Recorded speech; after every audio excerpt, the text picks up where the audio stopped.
Welcome back to the channel friends. ये weekly updates की 18th episode है और इसको मैं अपने फ्रेंड यासीन के साथ शूट कर रहा होता हूँ, जिसके अंदर हम डिफरेंट टॉपिक्स के ऊपर बात करते हैं। खास तौर पे जो यूएस की स्टॉक मार्केट है या जनरल स्टॉक मार्केट्स हैं या जनरल पर्सनल फाइनेंस के टॉपिक्स, उनको हम डिस्कस करते हैं और ये रेलेवेंसी होती है जो भी इस करंट टाइम डोमेन के अंदर चल रहा है। तो आज की वीडियो बहुत ही इंटरेस्टिंग है। इसके अंदर हमने दो मेजर टॉपिक्स को कवर किया है, जिसके अंदर एक तो गोल्ड का है, क्योंकि गोल्ड आजकल सब लोग इंटरेस्टेड हैं कि गोल्ड की प्राइस कहाँ जाएगी, कौन बाय कर रहा है जिसकी वजह से इसकी इतनी प्राइस बढ़ रही है। तो उसके ऊपर हमने काफ़ी डिटेल में बात की है। एक बड़ा अच्छा रिसोर्स मुझको मिली थी, मैंने वो यूज़ किया है। और जो दूसरा पॉइंट है वो ये कि आपका जो पोर्टफोलियो मिक्स है, जो बहुत सारे लोग बात करते हैं कि आपका बॉन्ड्स स्टॉक्स का एक पोर्टफोलियो होना चाहिए, या आपके यूएस के स्टॉक्स और इंटरनेशनल स्टॉक्स का एक पोर्टफोलियो होना चाहिए, या फिर और किस किस्म का पोर्टफोलियो होना चाहिए जिसमें रियल एस्टेट भी शामिल हो, जिसमें बॉन्ड भी शामिल हो। तो एक बहुत ही ज़बरदस्त किस्म का हमें एक एक पोर्टफोलियो मिक्स का एक डेटा मिला और उसको हमने बैक ट्रैक किया और काफ़ी अच्छी रिसर्च थी, उसको हमने इस वीडियो के अंदर शामिल किया है। तो आई होप कि आपको ये वीडियो अच्छी लगी। उसके अंदर और भी टॉपिक्स हैं जो हमने डिस्कस किए हैं। टाइम स्टैम्प्स अगेन इस वीडियो की आपको डिस्क्रिप्शन में मिल जाएंगी। आप उनको स्किप करना चाहते हैं तो स्किप करके देख भी सकते हैं। Without further do, let's begin. अस्सलाम वालेकुम यासीन, क्या हाल है? वालेकुम सलाम। ठीक ठाक। तो वली ये बताओ कि जो तुमने चार्ट तैयार किया और हम रिकॉर्डिंग से पहले बात कर रहे थे कि हम इसमें क्या क्या चीज़ें इंक्लूड करें, तो काफ़ी सारी चीज़ें हमारे पास डिस्कस करने के लिए हैं। तो पहले हम चलते हैं जो फेडरल रिजर्व का रेट कट हुआ है, जो हमने लास्ट वीक बात की थी कि ऑलमोस्ट मार्केट डिटरमिन थी कि 90% चांस है कि रेट कट होना था, और वो हो गया। और उसके बाद से हमने देखा कि मार्केट में एक मिक्स रिएक्शन आया, क्योंकि इसके अलावा भी बहुत सारी चीज़ें हुई। जो मैक्स 7 कंपनीज़ हैं उनकी भी अर्निंग्स आई थी। तो उसमें भी हमने देखा कि 50-50 स्प्लिट था, यानी कि अमेजोन और गूगल ने तो राइट अपनी रैली दिखाई थी अर्निंग्स के बाद, तकरीबन 10% तक ऊपर गया था। लेकिन जो मेटा है बैठा है, उसको हाँ। मार्केट ने बिल्कुल क्रश कर दिया था, ऑलमोस्ट लाइक 13% डाउन एक दिन के अंदर।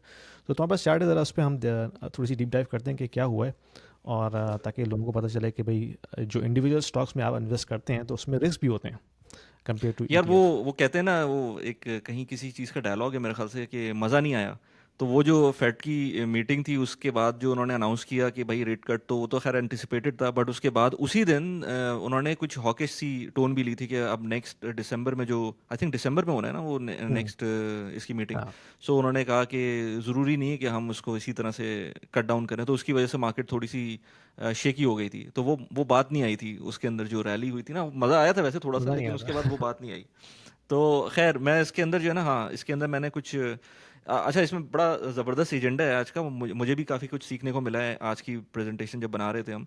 तो इसके अंदर तो आई होप कि लोगों को भी इसमें बल्कि उससे फ़ायदा हो। पहले तो हम लेट थोड़े मी। से कमेंट्स की तरफ जाते हैं, जो तुम्हें कमेंट्स आए थे लास्ट वीडियो पे। हाँ, हाँ, हाँ, थोड़ा सा हाँ, हम हाँ, उसको कवर लास्ट कर लेते वीडियो हैं। के कमेंट्स बिल्कुल ऐसे ही है। अगर हम उसको देखें तो उसके अंदर एक सेकंड में, अगर उसके अंदर कमेंट्स के अंदर कुछ पॉजिटिव होते हैं, कुछ ऐसे होते हैं जो कि हमको नेगेटिव मैं नहीं कहूँगा, but they were really helpful to us, कि हमें थोड़ा सा उसके अंदर सीखने को मिलता है। So do comment on every video of hours, और जो भी आपको समझ में आता है वो ज़रूर उसमें लिखें, क्योंकि ये बहुत इंपॉर्टेंट होता है इम्प्रूव करने के लिए। सो ये लास्ट वीडियो के कमेंट्स हैं। Let me share the screen. Okay, ज़्यादातर पॉजिटिव कमेंट्स हैं। मैं शेयर इसलिए कर रहा हूँ कि यार लोगों को जो है ना, जिन्होंने लिखा है बिल्कुल वो अ, उनको लगे कि हम पढ़ते हैं कमेंट्स, और ऐसे नहीं पढ़ते कि खुद ही पढ़ लेते हैं, बल्कि वीडियोस में भी शामिल करते हैं। सो तंजील मिर्ज़ा कहते हैं कि rather than wasting time on TikTok और other social media platform, people should watch this channel. Well done, ठीक है, thank you very much. Really great debate, ठीक है, थैंक यू। अच्छा, मैंने इस पर हार्ट रिएक्ट नहीं किए हुए थे। बहुत उम्दा बातचीत आप दोनों के। वली साहब से गुजारिश है, इमारात में जो शरिया बॉन्ड जारी किए गए हैं इसके बारे में मालूमात मुहैया करें। वो आई है इन्फॉर्मेशन यहाँ पर। सुकूक जो गवर्नमेंट के सुकूक हैं वो फ्लोट हुए हैं, होने हैं, जिनकी इन्फॉर्मेशन मैंने काफ़ी ज़्यादा इसमें कोशिश की थी कि मुझे मिल जाए, लेकिन अभी तक पूरी इन्फॉर्मेशन नहीं थी। बस ये था कि अभी आ रहे हैं, तो जब वो आएंगे तो उसके बारे में ज़रूर बात करेंगे जब पूरी इन्फॉर्मेशन आ जाएगी। Useful content is lesser than repetition though it's mostly informative channel. I didn't understand कि इसका मतलब क्या था। मैंने पढ़ा था ये कमेंट। अगर इसका मतलब ये है कि हमारी चीज़ों में रिपीटेशन हो रही है, तो डेफिनेटली रिपीटेशन तो होती है, क्योंकि मार्केट की जब बातें करते हैं तो कुछ चीज़ें रिपीट होती हैं उसके अंदर। एट द सेम टाइम आप ये समझ लें कि जो वेल्थ बिल्डिंग जर्नी है उसके अंदर भी बहुत सारी चीज़ें बोरिंग होती हैं। तो कुछ चीज़ें ऐसी होती हैं जो आपको बार बार हैमर करनी पड़ती हैं, आपके सर पे डालनी पड़ती हैं कि भाई ये इसी तरह से है और इसी तरह से चलेगा। और आज की वीडियो के अंदर हम बात भी कुछ इसी तरह की करेंगे।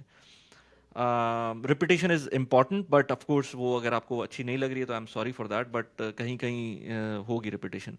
Can you please share the camera name model and you're using for the podcast. अच्छा, ये मेरी वीडियो पे कहा था किसी बंदे ने शायद, आतिफ अली ने. तो मैंने इस पे एक वीडियो बनाई है, उसका लिंक मैं डिस्क्रिप्शन में डाल दूंगा और कमेंट्स में भी डाल दूंगा. अभी रिसेंटली मैंने एक अपने पूरे गियर्स के ऊपर वीडियो बनाई है, वो जाके देख सकते हैं. अच्छा, great video, thank you very much, thank you for relevant topics, could you please discuss sukuks. अच्छा, सुकूक्स और बॉन्ड के ऊपर यासीन हमें अलग से एक वीडियो करनी चाहिए, क्योंकि बिल्कुल। बॉन्ड्स को लोग नहीं समझते हैं. बॉन्ड्स को फिक्स इनकम हैं बॉन्ड्स, बट बॉन्ड जिस तरह से काम करते हैं वो नॉर्मल आपके बैंक अकाउंट की तरह काम नहीं करते हैं. तो उसके ऊपर हमें एक अलग से मेरे ख्याल से कुछ 15 मिनट का सेशन रखना चाहिए, जिसको बिल्कुल। हम जिस पे हम बात कर सकें. I am a new subscriber. Very good. Thank you. I feel sad that I discovered you on YouTube very late. सलाम कह रहे हैं एक साहब. अच्छा, इस कमेंट के अंदर ये हैं some, I don't know exactly how to pronounce this, but on Diwali. अच्छा, हमने लास्ट वीडियो में बात की थी दिवाली के ऊपर, लोगों ने गोल्ड खरीदा और गोल्ड खरीदने के बाद जो है वो उसकी प्राइस नीचे चली गई. तो मेरा मतलब बिल्कुल भी ये नहीं था कि मैं किसी को ऑफेंड करूं उसके अंदर, बट एक एक ऑब्जर्वेशन थी जो हमने कही थी, और उसमें कोई मसला नहीं है, क्योंकि गोल्ड जो है ऐसी चीज़ है, चाहे वो आप कोई भी रिलीजन ले लें, कोई भी स्क्रिप्चर ले लें, उसके अंदर हाई वैल्यू रखता है. चाहे वो क्रिश्चियनिटी हो जाए, चाहे वो इस्लाम हो जाए, चाहे उसके अंदर हिंदू जो रिलीजन है वो हो जाए, जूडिज़म हो जाए, कुछ भी हो जाए, उसके अंदर आपको गोल्ड की एक इंपॉर्टेंस नज़र आती है. उसमें कोई शक है ही नहीं. So it's not at all कि मैं कोई ऑफेंड करना चाह रहा था, बिल्कुल भी नहीं था ऐसा.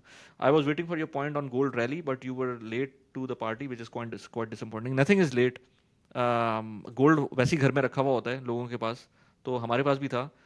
गोल्ड अलग से लेने का पॉइंट जो है वो मैंने पहले भी बताया हुआ है कि मैं क्यों बहुत ज़्यादा गोल्ड नहीं लेता हूँ, या बहुत सारे लोग नहीं लेते हैं. कुछ लोग लेते हैं, कुछ लोगों को मैं जानता हूँ जो सिर्फ और सिर्फ गोल्ड लेते हैं और अभी बहुत खुश हैं वो. सो उनके लिए वो सही है. अगर आपको समझ में आता है गोल्ड, तो why not go for that. Okay, now this one regarding your scepticism on off gold versus stock. खैर, इन्होंने मुझे मैसेज किया था, एक ट्विटर के ऊपर भी इन्होंने मुझको टैग किया था एक जगह पर, बट पॉइंट ये था इस पूरे कमेंट का कि ये काफ़ी चेरी पिकिंग हो रही थी डेटा की. तो अगर चेरी पिकिंग करेंगे डेटा की, तो फिर तो कोई बिटकॉइन वाला बोलेगा कि भाई हम बात करेंगे 2011 से, तो मल्टीपल फोल्ड्स उसके अंदर फ़ायदा हुआ है. और गोल्ड वाला अभी ले लेगा 1 साल की का डेटा, उसको बहुत फ़ायदा हुआ है. स्टॉक्स वाला आपसे कहेगा कि यार मैं तो 1971 से लेता हूँ, उसमें उसको फ़ायदा हुआ है. सो चेरी पिकिंग करना बहुत मुश्किल है. तो आज हम इस टॉपिक पे भी बात करेंगे. यासीन, जो तुमने वो जो एक सर्कल बनाया था उसका डायग्राम का, वो बहुत अच्छी चीज़ थी. वो फिर मैंने रिसर्च भी की, बड़ा अच्छा पोर्टफोलियो मिक्स है वो, कि 50-50-50 का पोर्टफोलियो आप बनाएं और उसके अंदर हर चीज़ इंपॉर्टेंट है. ऐसा नहीं है कि आपको गोल्ड रखना चाहिए, स्टॉक्स रखने चाहिए, रियल एस्टेट रखनी चाहिए, फिक्स इनकम रखनी चाहिए. चारों चीज़ें इंपॉर्टेंट हैं. अब तो क्रिप्टो भी उसमें शायद आ जाए. तो ये चारों पांचों चीज़ें इंपॉर्टेंट है और उसको आपको उसी तरह से लेके चलना चाहिए. तो कमेंट तो ये हो गए. सो फ्रेंड्स, क्विकली मैं एक चीज़ ज़रा रिमाइंड करवा दूं आप लोगों को कि ये चैनल जो है, इस चैनल के ऊपर हम बात करते हैं रियल एस्टेट के ऊपर, प्रोडक्टिविटी के ऊपर, पर्सनल फाइनेंस के ऊपर, रीलोकेशन के ऊपर, इमिग्रेशन के ऊपर, और इस तरह की और डिफरेंट निशेस के ऊपर हम कॉन्स्टेंटली डिबेट कर रहे होते हैं, बात कर रहे होते हैं. एट द सेम टाइम बहुत सारे लोग मुझे कमेंट्स के अंदर अपने क्वेश्चंस भी भेजते हैं. मैं Q&A सेशंस भी करता हूँ, मैं वन ऑन वन सेशंस भी करता हूँ. इसके अलावा हम ईमेल्स के ऊपर भी रिस्पॉन्ड कर रहे होते हैं. But at the same time ये चीज़ें लिमिटिंग होती हैं और इनमें उस तरह का स्केल नहीं आ पाता. तो इसकी वजह से मैंने कम्युनिटी भी फॉर्म की हुई है, और मेरे एक फ्री डिस्कॉर्ड कम्युनिटी है जो कि आप अगेन लिंक में मौजूद है, उसको जाके आप ज्वाइन कर सकते हैं. इसके अलावा जो अगर आप लोगों को नीश किस्म की एक कम्युनिटी चाहिए जिसमें लोग कम हों बट उसमें प्रोडक्टिव बात हो सके, क्योंकि जब डिस्कॉर्ड पे बात करते हैं तो उसमें लोग ज़्यादा होते हैं, और जब भी आप फ्री कम्युनिटी की बात करते हैं उसके अंदर 1,000 लोग होंगे अगर एक किसी प्लेटफॉर्म के ऊपर, तो उसमें थोड़ा सा चीज़ें नॉइजी हो जाती हैं. तो व्हाट्सएप के ऊपर मेरी पेड कम्युनिटी है जिसकी अमाउंट ज़्यादा नहीं है, $13 पर मंथ के ऊपर उसकी अमाउंट है, और उसमें पूरी दुनिया से लोग हैं. अभी कम्युनिटी का साइज़ कम है, ऑलमोस्ट कोई 10-20 तो नहीं, 10-12-13 इस तरह के मेंबर्स हैं इस वक्त. और हम लोग डिफरेंट किस्म की बात कर रहे होते हैं, इन्वेस्टमेंट से रिलेटेड, अपने अपने जो आइडियाज़ हैं वो शेयर कर रहे होते हैं, नेटवर्किंग कर रहे होते हैं, लिंक्डइन के ऊपर होते हैं. तो इस तरह की बहुत सारी चीज़ें उसमें चल रही होती हैं. स्टॉक सिग्नल की कोई कम्युनिटी नहीं है। अगर किसी ने मुझसे एक दो दफ़ा पूछा भी है तो मैं स्टॉक सिग्नल्स नहीं दे रहा होता, ना इस तरह की कोई कम्युनिटी है हमारी।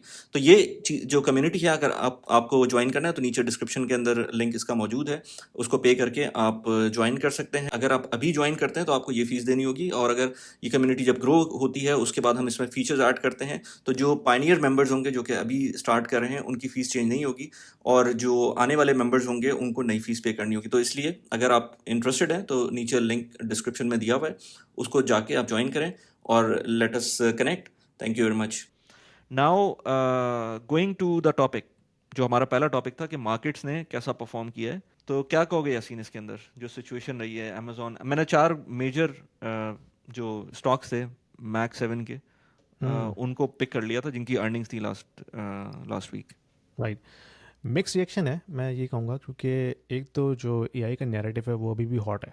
राइट। एनवीडिया की एक कॉन्फ्रेंस हुई थी जिसमें उन्होंने एएमडी के साथ पार्टनरशिप का ऐलान किया, फिर उन्होंने नोकिया के साथ पार्टनरशिप का ऐलान किया, उसके बाद नोकिया के स्टॉक्स बढ़ गए। तो एआई नैरेटिव तभी भी बहुत सेक्सी है और वो बिक रहा है, और ओह उसी वजह वेट से वेट, हमने देखा मैं कह कि रहा था ना हाँ, पॉडकास्ट से पहले कि मैं एक चीज मिस कर रहा हूँ। वो पता है क्या चीज हाँ, मिस कर रहा था? कोरियन, अभी तुमने देखा था वो ये जो एनवीडिया का सीईओ है, सैमसंग का सीईओ था, और एक और किसी बड़ी कंपनी का सीईओ था, I am forgetting the name. तीन सीईओज थे, ये कोरिया में मिले, और इन्होंने एक किसी रेस्टोरेंट में जाकर जो है वो डिनर किया। चिकन तो की प्राइस बढ़ गई उसके बाद। चिकन की जो जो जो कंपनी थी उसकी एग्जैक्टली, प्राइस, उसके स्टॉक्स पता नहीं एग्जैक्टली। 30% 40% ऊपर चले गए, हाँ, और तो फिर उसने अगले दिन जाके नीचे भी फ्राइड आ गए। चिकन खाई थी, हाँ जिनसे वांग ने जाके किसी रेस्टोरेंट में, और उसके बाद से जो जो सप्लायर था उस चिकन का, उसके उसके हाँ, स्टॉक प्राइस बढ़ गए थे। मतलब तो यार ये तो हाल है आजकल की एग्जैक्टली, मार्केट का। तो वही है ना, ये एक हाइप है, एक नैरेटिव है, और ये बिक रहा है, बहुत तेज़ी से बिक रहा हम्म है। तो इसी वजह से जो है हर कोई जो है वो इसके ऊपर नज़र रखा हुआ है। तो हमने देखा कि अमेज़ॉन और अल्फ़ाबेट के स्टॉक्स इसी वजह से ऊपर गए, क्योंकि ऑफ कोर्स ये जितने भी हाइपर स्केलर्स हैं ये इनके सबसे बड़े बेनिफिशियरी हैं, क्योंकि जो एप्लीकेशंस बनेंगी वो तो इन्हीं क्लाउड प्लेटफॉर्म के ऊपर जाकर डिप्लॉय होंगी ना। तो जो कैपेसिटी बिल्डिंग हो रही है एआई डाटा सेंटर्स की, उसमें सबसे बड़े बेनिफिशियरी अमेज़ॉन, माइक्रोसॉफ्ट, अल्फ़ाबेट, यही लोग हैं। तो हमने देखा कि इनकी जो ग्रोथ में काफ़ी इजाफा हुआ है, और ना सिर्फ डाटा सेंटर कैपेसिटी बिल्डिंग है, लेकिन जो दूसरे इनके रेवेन्यूज़ हैं उसमें भी इजाफा हुआ है। तो हमने देखा कि स्टॉक प्राइस की उसी वजह से ऊपर गई। लेकिन मेटा को मार्केट ने बहुत बुरी तरह क्रश किया, और उसकी वजह मेरे ख्याल में उसकी दो वजूहत मैंने मुझे नज़र आई थी। एक तो ये कि उनकी जो ओवर स्पेंडिंग है कैपिटल के हिसाब से एआई की तरफ, वो काफ़ी ज़्यादा है, और इन्वेस्टर्स अब ये सोच रहे हैं कि यार ये इतनी इन्वेस्टमेंट कर रहे हैं, इसका आरओआई इनको मिलेगा भी कि नहीं मिलेगा। तो date was the big question mark. और दूसरी चीज़ ये कि उन्होंने उनकी अर्निंग्स में एक चीज़ नजर आई थी कि उन्होंने $15 बिलियन का वन टाइम टैक्स पे किया है गवर्नमेंट को, जो कि बहुत बड़ी अमाउंट है। यानी कि बहुत से लोगों ने कमेंट किया कि भाई इतना बड़ा तो एक कंट्री का रेवेन्यू होता है, जीडीपी की अगर हम बात करें, तो इतना बड़ा इन्होंने जो है वो वन टाइम पेमेंट की है। क्या इनको पहले से पता नहीं था, या उन्होंने सही से फोरकास्ट नहीं किया, क्या हुआ है? खैर, उसके बाद से मार्केट ने मेटा के स्टॉक को बुरी तरह से क्रश किया। ऑलमोस्ट एक वक्त में 13% डाउन था ये वन ट्रेडिंग डे के अंदर। तो ये हम्म हमें नज़र आया। इसके अलावा एक, जैसे हम बात कर रहे थे कि एप्पल एक वाहिद ऐसा स्टॉक है जो एआई नैरेटिव के बगैर जो है वो चल रहा है, और हम्म उसकी मेन वजह यही है कि उनके पास बहुत हैवी कैश फ्लो है, बहुत अच्छा कैश फ्लो है जो उनके पास आ रहा है रेगुलरली।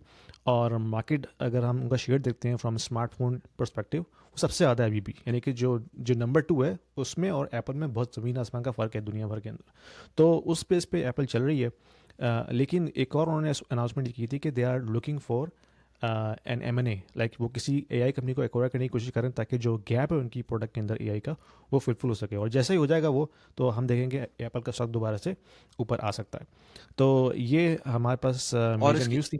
हाँ, और इसके अलावा वो जो लास्ट कट हुआ था हमने उस पे बात कर ही ली है कि अभी जो फेड ने कट किया रेट कट, रेट। हाँ, हाँ, वो लास्ट वीक किया, लेकिन अगला जो है वो दिसंबर में रिव्यू होगा, तो आई एम नॉट श्योर कि उसके बाद कट मिलता है कि नहीं मिलता है। एग्जैक्टली, यानी कि वो तो ऑलरेडी प्राइस्ड इन था ना, जो रेट कट हुआ था, तो वो तो मार्केट हम्म ऑलरेडी उसको प्राइस इन कर चुकी थी। अब हम्म मार्केट ये देख रही थी कि भाई उनका नेक्स्ट मूव क्या है। और जो उनकी हम्म प्रेस ब्रीफिंग हुई उसमें उन्होंने ये बोला कि भाई वी आर नॉट डिटर्मिन्ड कि हमने दोबारा रेट कट करना है दिसंबर में, we will see, wait and see. हम्म तो हम्म उसके बाद से मार्केट ने थोड़ा सा जो है ना पुल बैक किया कि भाई अभी यानी कि दिसंबर के रेट कट जो है वो भी बेक्ड इन नहीं है, that means it will hmm have to be considered. तो उसकी वजह से या थोड़ा सा और पुल बैक मार्केट में नज़र आया। लेकिन एक और चार्ट हमने देखा, मैंने तुम्हें ऐड करने का कहा था, और वो था डॉलर का। हम्म एग्जैक्टली हुँ, तो हम पहले भी बात कर चुके हैं कि यूएस डॉलर जब कभी भी एक्सपेंसिव होता है तो that that is a bearish sign for financial markets. और हमने देखा है कि लास्ट फ्यू वीक्स के अंदर उसने एक ज़बरदस्त रैली दिखाई है अपवर्ड। और उसी वजह से, यानी कि मेन वजह तो नहीं है लेकिन ये भी एक वजह है जिसकी वजह से मार्केट में लिक्विडिटी ड्राई होती है, क्योंकि लिक्विडिटी चलती है डेट के ऊपर, और डेट जो होता है वो यूएस डॉलर में फाइनेंस होता है। तो अगर यूएस डॉलर एक्सपेंसिव हो रहा है तो उस डेट को रीफाइनेंस करने में प्रॉब्लम होती है। और जब कभी डॉलर एक्सपेंसिव होता है तो हम देखते हैं कि लिक्विडिटी थोड़ी सी पुल बैक होती है, और वही हमें नज़र आया स्टॉक्स के अंदर भी और क्रिप्टो के अंदर भी पिछले कुछ हफ्तों के अंदर। तो that is I think one thing we have to be very careful about this. Right, बिल्कुल सही है। और एक और चार्ट बहुत इम्पोर्टेंट चार्ट है, वो मैं अभी अपने पास खोलता हूँ थोड़ी देर में, वो बाद में डिस्कस कर लेंगे। But I was saying something else about, actually वो खुल ही गया है यहाँ पर, मैं अभी उसको खोल के दिखाता हूँ। बेसिकली इट वाज अबाउट वो जो था ना, एक ग्राम स्टीफन ग्राम स्टीफन ने भी उसको रीट्वीट किया था। अच्छा, वो अ, जॉब्स का, एआई जॉब्स वर्सेस हाँ, S and P jobs five और हंड्रेड। एआई का। इनफैक्ट उसको हम बात करते हैं अगले टॉपिक के ऊपर, क्योंकि अगला हमारा जो टॉपिक है वो अमेज़न के ले ऑफ से रिलेटेड है। तो इस पे क्या कहना है? यार भले ही सीईओज जो हैं उसको शुगर कोट करें, लेकिन हकीकत मुझे तो यही नज़र आती है कि एआई की वजह से जॉब लॉसेस हो रहे हैं। क्योंकि एआई की वजह से जो प्रोडक्टिविटी बूस्ट मिल रहा है, तो ऑफ कोर्स जो रोल्स जिनको आप इजीली जो है वो एआई के ज़रिए रिप्लेस कर सकते हैं वो रिप्लेस हो रहे हैं। और उसमें बहुत सारे रोल्स ऐसे हैं जो मैनेजरियल टाइप के रोल्स हैं, जो सिर्फ टीम मैनेज कर रहे हैं। तो अब जो एनालिटिक्स डाटा इतना ऑटोमेट हो चुका है, और एआई बहुत तरीके से आपको अच्छे तरीके से डाटा प्रेजेंट कर सकता है बना के with in very fraction of time. तो फिर लोग ये सोचते हैं कि भाई अगर मैंने एक बंदा रिपोर्टिंग लिए रखा हुआ है जिसका काम सिर्फ रिपोर्टिंग करना है, तो मैं क्यों उसको रखूँ। मैं बहुत इजीली जो है उस डाटा को जो है एआई के ज़रिए प्रेजेंट कर सकता हूँ।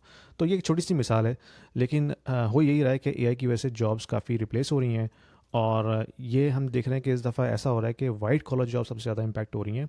पिछले जितने भी टेक्नोलॉजी बूम्स आए हैं उसमें ज़्यादातर केस में ये होता था कि ब्लू कॉलर जॉब्स इम्पैक्ट होती थी कंपेयर टू वाइट कॉलर। लेकिन इस दफ़ा ऐसा हो रहा है कि जो वाइट कॉलर जॉब्स हैं, यानी कि इट डजेंट मैटर कि आपका 15 से 20 साल का सॉफ्टवेयर डेवलपमेंट का एक्सपीरियंस है, वो इम्पैक्ट हो सकता है एआई की वजह से, और ऐसा होता हुआ हमें नज़र आ रहा है। तो that is very concerning. I think सबको ये सोचना पड़ेगा कि आप अपने आप को किस तरह से अपडेट कर सकते हैं इस एआई रेस में, क्योंकि जो आने वाला वक्त है उसमें जॉब अपॉर्चुनिटीज़ जो हैं वो काफ़ी इम्पैक्ट होंगी। बिल्कुल ऐसी है। अच्छा, मेरे पास जो है ना एक, अब उस चार्ट को दिखाने से पहले डिस्क्लेमर ये है कि ये चार्ट ऑल्दो के मैंने वेरीफाई कर लिया है। मतलब ये चार्ट जो है, मैंने ग्रॉक से वेरीफाई किया था, क्योंकि ट्विटर पे चल रहा था ये चार्ट, तो मैंने ग्रॉक से वेरीफाई किया था कि ये चार्ट जो है तो सही। लेकिन इसकी जो वाई एक्सिस है वो नज़र नहीं आ रहे। और दूसरा ये कि इसके स्केल के अंदर जो है वो मैनिपुलेशन हो सकती है। So that was only the problem. और दूसरा ये कि कोरिलेशन इज़ नॉट कॉजेशन। ये एक बहुत इंपॉर्टेंट चीज़ है कि जो चीज़ कोरिलेट कर रही है वो ज़रूरी नहीं है कि उसी वजह से हो रहा हो। बट ये बड़ा इंटरेस्टिंग है। हैविंग सेड एवरीथिंग, यहाँ पर job openings, total job openings, और ये डेटा करेक्ट है, नीचे जाना शुरू हुई हैं। S&P 500 ऊपर जा रहा है, और उन्होंने डॉटेड लाइन पे चैट जीपीटी लॉन्च दिखा दिया है। ऑल्दो कि I don't agree to this ChatGPT thing, मतलब एआई की वजह से ये सब कुछ हो रहा है। But at the same time ये बात भी सही है कि जॉब कम, जो जॉब ओपनिंग्स कम है, बट S&P 500 ऊपर जा रहा है। जबकि पास्ट के अंदर हमने ये देखा है कि जॉब इंप्रूव होती हैं जब भी आपकी स्टॉक मार्केट ग्रो करती है। So what do you have to say on that? I think इसमें easiest way to say is जो स्टॉक मार्केट है ना वो रियल इकोनॉमी से बिल्कुल डिटैच्ड है इस वक्त। यानी कि हम्म। अगर हम यूएस की भी हम रियल इकॉनमी देखते हैं तो जो जीडीपी ग्रोथ है वो तो बहुत ही मॉडेस्ट है। यानी कि मेरे ख्याल में लास्ट जो डाटा आया था उसमें कितनी थी, लेस देन 3% ग्रोथ थी इनकी जीडीपी की। और हम्म। अनएम्प्लॉयमेंट अभी भी अबव 4% है। तो अगर हम एक एवरेज अमेरिकन की स्टोरी देखते हैं तो वो तो अभी भी स्ट्रगल कर रहा है। यानी कि एक बहुत छोटा सा तबका होगा यूएस में जो कि पैसा बना रहा है, जिनके पास एसेट्स हैं। तो इस वजह से जो स्टॉक मार्केट परफॉर्मेंस है उसका रियल इकोनॉमी से बहुत कम रिलेशन है इस वक्त। तो रियल इकोनॉमी तो स्ट्रगल कर रही है। जो जॉब लॉसेस हमने देखे हैं लास्ट समझ लो 1 साल के अंदर, स्पेशली टैक्स सेक्टर में, वो तो बहुत ज़्यादा हमें नज़र आए ना। हर टैक्स कंपनी ने ले ऑफ किए हैं, अमेजॉन, माइक्रोसॉफ्ट, सिस्को, एनवीडिया, फिर ये जो दूसरे ऑपरेटर्स हैं AT&T, जो ख़ास तौर पे जो मैं कनाडा में अभी लास्ट वीक में ट्रैवल कर रहा था, तो टेरेस के एक अकाउंट मैनेजर से हमारी मीटिंग होनी थी दोपहर में कॉफ़ी पे। तो आधे घंटे पहले हुँ। उसका फ़ोन आ रहा है, कह रहा है कि यार sorry, I am just being late off. तो इस तरह की सिचुएशन है। और TD बैंक ने भी यहाँ पे ठीक ठाक ले ऑफ्स किए हैं अभी लास्ट 2 वीक्स के अंदर। तो ले ऑफ्स तो हो रहे हैं, दैट मीन्स कि इकॉनमी स्ट्रगल कर रही है। ठीक है, ठीक है, हर हर ले ऑफ का डिसीजन AI की वजह से ना हो रहा होगा, लेकिन अगर इकॉनमी स्ट्रगल कर रही हो, आपके पास ग्रोथ नहीं हो, आपका बिजनेस ग्रो नहीं कर रहा होगा, तो ऑफ कोर्स उसकी वजह से ऑपेक्स रिड्यूस होता है, ले ऑफ्स होते हैं, और ये एक डायरेक्ट रिफ्लेक्शन है रियल इकॉनमी की। लेकिन स्टॉक मार्केट बिल्कुल ऑपोजिट डायरेक्शन में चल रही है रियल इकॉनमी से। तो I think that that is one of the main reason. अच्छा, इसी पॉइंट पर जो है ना, मैंने एक लिंक्डइन पोस्ट बनाई थी, और मैंने ऐसी बना दी थी, लिंक्डइन से मैं तकरीबन 1 महीने से पीछे नहीं कर रहा था, बट ये पोस्ट जो है ना, मुझे लगा कि लोगों में जो है ना बहुत पॉपुलर हुई, और इस पे कोई 35,000 के करीब इम्प्रेशंस आए थे। तो बेसिकली पॉइंट ये था कि अगर आपने 15 साल की जॉब की हुई है, और आप ले ऑफ हो जाते हैं, रिडंडेंट हो जाते हैं, और अब आपको जॉब सर्च करनी है बिल्कुल नए सिरे से, एंड जो आपका एक्सपीरियंस है वो आपकी अपनी जगह पर है, बट आपको एज अ न्यू एप्लीकेंट जगह जगह पर CV डालना है, तो फिर आपको टाइम लग सकता है। और टाइम कितना लग सकता है? एक एस्टिमेट के हिसाब से तकरीबन जितने साल का आपका एक्सपीरियंस है, जितने साल आप ऑलरेडी जॉब कर चुके हैं और अब आप ले ऑफ हुए हैं, उतने ही मंथ्स का आपको टाइम लग सकता है अगली जॉब सर्च करने में, क्योंकि जब आपका एक्सपीरियंस बढ़ जाता है तो आपके पास अपॉर्चुनिटीज़ कम हो जाती हैं, और आपके पास जो जो लेट्स से कंपटीशन है, वो ऑल्दो के लोग तो कम हो जाएंगे कंपटीशन में, बट वो जो लोग होंगे वो हाई क्वालिटी के लोग होंगे, तो आपको उसी हिसाब से अपने आप को प्लेस करना पड़ेगा। सो आई थॉट दैट मैंने इसको ऐड कर लूँ। It is important to understand कि जितना आप सीनियर होते जाएंगे उतना ही मुश्किल है आपके लिए। वैसे तो नॉर्मल है ही इस तरह का कि जितने सीनियर होंगे आप, उतना ही मुश्किल होगा आपको अगली जॉब ले ऑफ के टाइम पर। यानी कि ये तो हो सकता है कि आप एक सीनियर पोजीशन से दूसरी सीनियर पोजीशन पे आपको जॉब मिल जाए, बट आपकी जॉब जाती है, उसके बाद उसको कंप्लीट आपका सिस्टम को दोबारा से रीइग्नाइट करना, वो एक मुश्किल काम है। बिल्कुल सो आई ऐसे ही होता थॉट है। कि ये बहुत ऐड से कर दूँ उसमें। केसेस में ऐसा होता है कि अगर आप एक पोजीशन पे बहुत अरसे से काम कर रहे हैं, तो आपने अपनी CV अपडेट भी नहीं की हुई होती सालों से, क्योंकि आपको हाँ, ज़रूरत ही नहीं बिल्कुल, पड़ती ना। तो बिल्कुल। वो जो एपेटाइट होती है ना जॉब हंटिंग की, वो बहुत कम हो जाती हुँ, है अगर आप एक ही जॉब हुँ, के ऊपर बहुत अरसे से काम कर रहे हो। तो हुँ, इसीलिए कहते हैं कि हर इंसान को जो है ना, वो 2-3 साल में जॉब स्विच करनी चाहिए, ताकि वो आपका जो रिदम है वो बना रहे। क्योंकि अगर आप हाँ, इतना अरसा 1 साल एक ही जगह पे रहते हैं, तो आप एक तो लेट बैक हो जाते हैं, आप में वो जो हंगर होती है जॉब हंट करने की, वो कम हो जाती है, और आपको मार्केट का अंदाज़ा नहीं होता। यानी कि आप अगर अचानक से 10 साल के बाद मार्केट में जाते हैं, तो आपका माइंड वही होगा जो आपने 10 साल पहले जॉब सर्च की होगी। तो उसको हुँ, कैचअप करने में टाइम लगेगा। और ख़ास हुँ। तौर पे ये जो इस वक्त सिचुएशन है, जहाँ पे अनएम्प्लॉयमेंट इतनी ज़्यादा है और ले-ऑफ्स इतने ज़्यादा हो रहे हैं, तो ऑफ कोर्स मार्केट में कंपटीशन भी उसी हिसाब से होगा। यानी कि और भी ज़्यादा लोग मार्केट में अवेलेबल होंगे, आपके जैसे भी और आपसे बेहतर भी। तो फिर आपको कम्पीट करने में काफ़ी एफर्ट लगानी पड़ेगी। अच्छा, आयरॉनिकली मसला क्या है? मसला ये है कि जब ले-ऑफ्स होते हैं ना, जैसे 2008 में ले-ऑफ्स हुए, या कोविड में ले-ऑफ्स हुए, तो उस टाइम पर तो आपके पास बहाना भी था कि यार ले-ऑफ हो गया, जॉब नहीं है, हालात ऐसे हैं, सिचुएशन ऐसी है। मैं दुबई से के पर्सपेक्टिव से बात कर रहा हूँ, यही आप ग्लोबल पर्सपेक्टिव पे भी ले सकते हैं।